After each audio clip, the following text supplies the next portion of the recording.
Je ponds des œufs par centaines. Je crains les sacs plastiques. Il y a une couleur dans mon nom.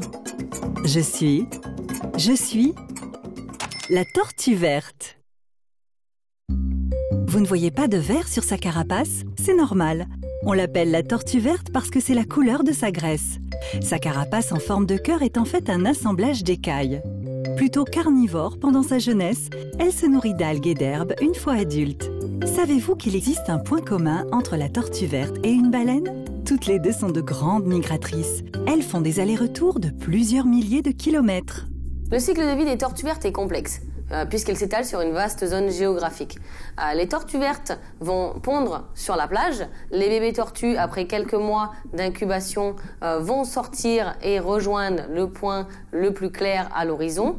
Les bébés tortues vont rester pendant quelques années dans les eaux pélagiques, les eaux profondes. Une fois qu'elles ont choisi leur zone de nourrissage, les bébés tortues vont grandir de 1 cm par an et elles vont grandir jusqu'à une taille de 1 mètre. Une fois qu'elles ont atteint cette taille, elles auront atteint la maturité sexuelle et pourront à ce moment-là retourner vers leur site de naissance pour, à leur tour, se reproduire. On la reconnaît à ses traces dans le sable. C'est vrai? Une des différences qui peut nous permettre de différencier les espèces de tortues marines sont les traces sur le sable.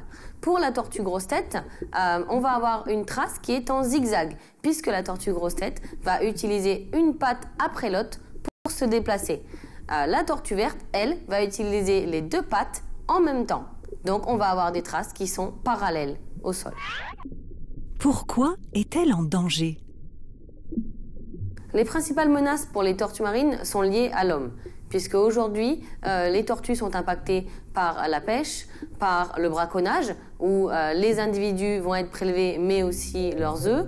On va aussi avoir les changements climatiques qui vont affecter les tortues marines. Nous allons aussi avoir les déchets et la pollution.